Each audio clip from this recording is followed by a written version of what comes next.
Dans cette vidéo, nous allons apprendre à calculer les coordonnées d'un point qui est défini par une relation vectorielle. Regardez, c'est pas très compliqué. Regardez ce que je vous dis ici. Je vous dis calculer les coordonnées du point F. Donc le point F, je ne sais pas où il est. C'est à moi de calculer ses coordonnées. Mais qu'est-ce que je sais sur le point F? Eh bien, je sais qu'il est défini par AB est égal à CF. Attention, le point F, on ne le connaît pas, d'accord? Le point F, je ne le connais pas, mais tout ce que je sais, c'est que le vecteur AB est égal au vecteur CF. Alors, je sais que quand deux vecteurs sont égaux, eh bien, ils ont les mêmes coordonnées, d'accord? Donc, je vais pouvoir dire si le vecteur AB est égal au vecteur CF, cela veut dire que les coordonnées du vecteur AB sont égales aux coordonnées du vecteur CF. Alors, quelles sont les coordonnées du vecteur AB?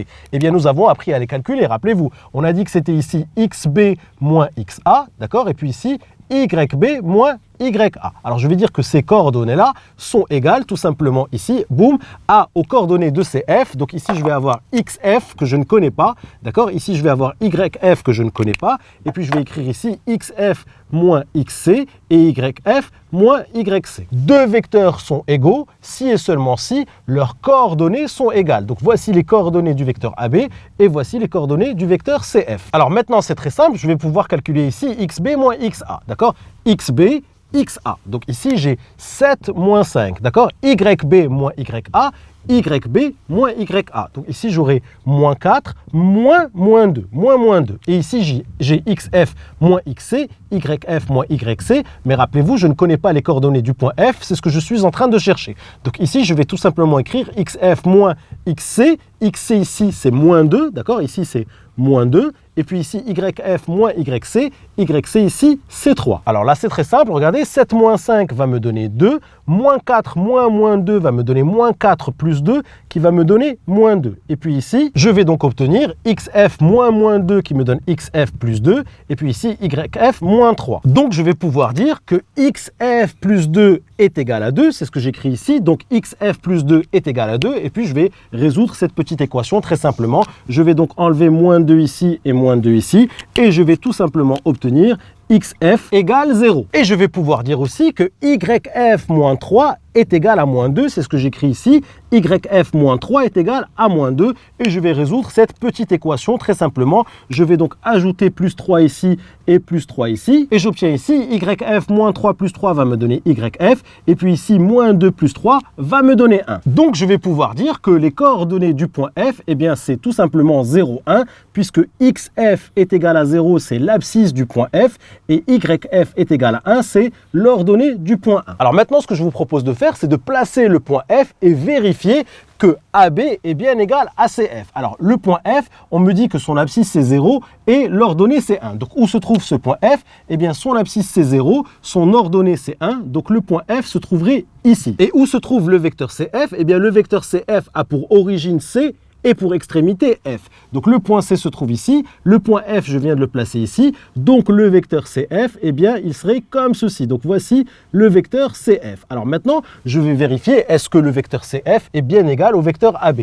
Eh bien, regardez, le vecteur CF, si je dois lire ses coordonnées, eh bien, je pars de C pour aller vers F, c'est donc ici 2 moins 2, d'accord? Et le vecteur AB, regardez, eh bien, il a exactement les mêmes coordonnées, regardez, 2 moins 2. Donc finalement, le vecteur AB est bien égal au vecteur CF et c'est grâce à cette relation-là que j'ai pu déterminer les coordonnées du point F. Allez, on va traiter encore un petit exemple. Regardez ce que je vous demande. Je vous demande de calculer les coordonnées du point G, d'accord? Le point G, je ne sais pas où il est, défini par AE est égal à GD. Donc je sais que deux vecteurs sont égaux si et seulement si ils ont les mêmes coordonnées. Je vais donc dire que les coordonnées du vecteur AE sont égales aux coordonnées du vecteur GD. Alors quelles sont les coordonnées du vecteur AE? Attention, c'est XE moins XA, d'accord? Et YE moins YA, c'est ce que j'ai écrit ici. Attention ici, le vecteur GD a pour coordonnées XD moins XG, d'accord? C'est ce que j'ai écrit ici. Et YD moins YG, c'est ce que j'ai écrit ici. Alors maintenant, c'est très simple. Regardez, je vais calculer XE moins XA.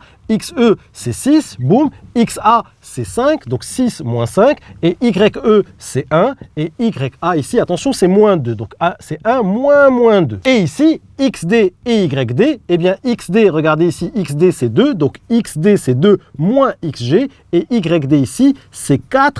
ici moins YG. Alors 6 moins 5 me donne 1, et puis 1 moins 2 me donne 3, et puis ici je recopie 2 moins XG et 4 moins YG. Alors je sais que deux vecteurs sont égaux si et seulement si leurs coordonnées sont égales. Donc ici les coordonnées du vecteur AE c'est 1, 3, et les coordonnées du vecteur GD ici c'est 2 moins XG puisque je n'ai pas les coordonnées de G, et ici 4 moins YG. Donc je vais pouvoir dire que 1 est égal à 2 moins XG, et c'est exactement ce que j'écris ici. Et maintenant il va falloir que je résolve cette petite équation. Alors comment je fais ici? Eh bien c'est très simple, je viens soustraire 2 ici et soustraire 2 ici, et je vais donc obtenir 1 moins 2 est égal à moins 1. Attention ici, 2 moins 2, mais attention ici, c'est moins XG. Et maintenant, regardez, je vais multiplier ici par moins 1 et multiplier ici par moins 1. Et j'obtiens moins 1 fois moins 1 me donne 1 et moins XG fois moins 1 me donne XG. Donc je sais que XG est égal à 1. Et pareil ici, je vais écrire que 3 est égal à 4 moins YG. C'est ce que j'écris ici. Et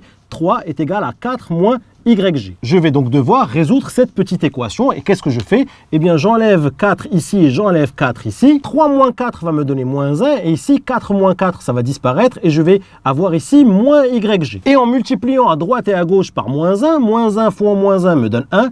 Et moins YG fois moins 1 me donne YG. Donc, je viens de trouver l'ordonnée du point G qui s'appelle YG. Donc, je vais pouvoir en déduire les coordonnées du point G. Voici l'abscisse du point G. Regardez, l'abscisse du point G, c'est 1.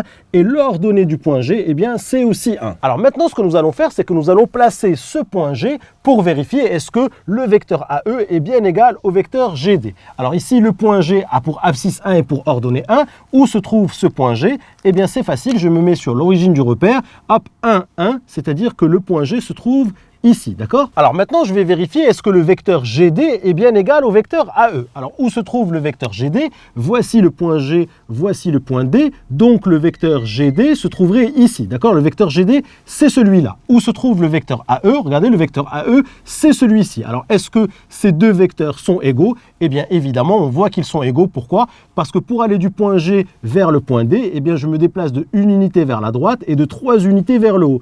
Et c'est exactement pareil pour le vecteur AE.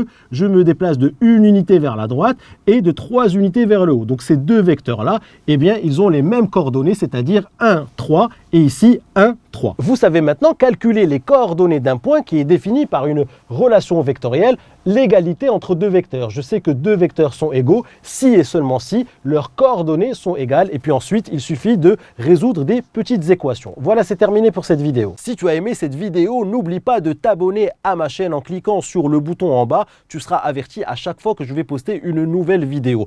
Et surtout, n'oublie pas d'aller jeter un petit coup d'œil à mon site kifflesmaths.com. Je t'ai mis ici le lien à ta droite. Sur le site, je te propose plein d'autres ressources et te réserve évidemment des surprises. À tout de suite sur kifflesmaths.com.